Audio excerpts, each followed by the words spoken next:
Welcome to Lucas Invests, making money simple. Hi, before watching the video, click the subscribe button. You think you're saving for a down payment. But here's what's actually happening. $70,000 of buying power just vanished. And banks are hoping you never figure out why. Meet Jason, 24 years old, recently graduated. He's determined to buy a home like his parents did. He's making $50,000 a year. He wants to buy a $300,000 house. But here's the problem. Jason has student debt. $37,693. Credit card debt. $8,420. Car payment. $12,000. Plus rent. $1,200 a month. He's got a mountain of obligations, but he still dreams of homeownership. Now let's see what the bank sees. The bank loves Jason, not because he's a nice guy, but because he's a victim. Here's how bankers calculate Jason's real buying power. Jason makes $4,200 a month, gross. But after his student loan payment of $350, car payment of $400, rent of $1,200, and other bills, he has $1,250 left. That $1,250 is what banks call his available income. Banks use something called DTI ratio. That's debt to income. They calculate all your monthly debt payments divided by your gross income. For Jason, $1,950 in payments divided by $4,200 income. That's 46% DTI. And here's the problem. Most banks want your DTI below 43% to even get a mortgage. Jason's at 46%. Rejected. Here's where it gets worse. Jason wants to save $30,000 for a down payment. He has zero saved. He thinks he can save $1,250 per month from what's left. But he also needs an emergency fund, car maintenance, health insurance, stuff he's not paying yet.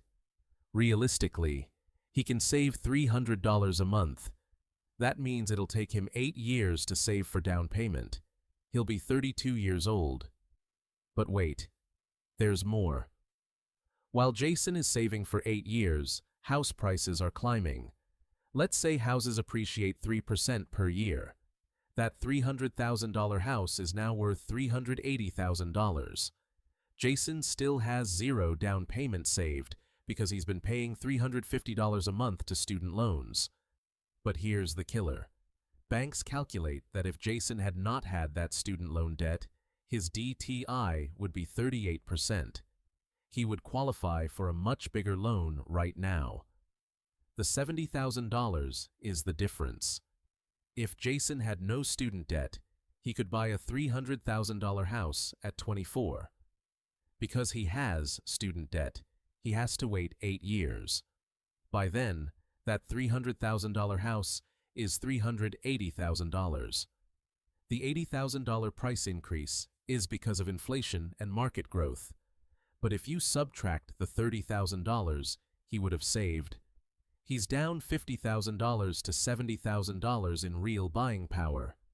That's the trap. But wait, there's more. Jason also has credit card debt, $8,420 at 18% interest. If he only pays minimum $200 a month, here's what happens. It takes him 60 months, that's 5 years, to pay off $8,420. And he pays $12,847 total. That's an extra $4,427 in pure interest, money that goes directly to the bank, money that could have been his down payment. That $4,427 is gone, forever. Here's the full picture. Over 8 years, Jason pays $13,600 just in student loan interest. He wastes $4,427 on credit card interest. He loses $50,000 to $70,000 in buying power because he couldn't save fast enough while prices climbed. Total.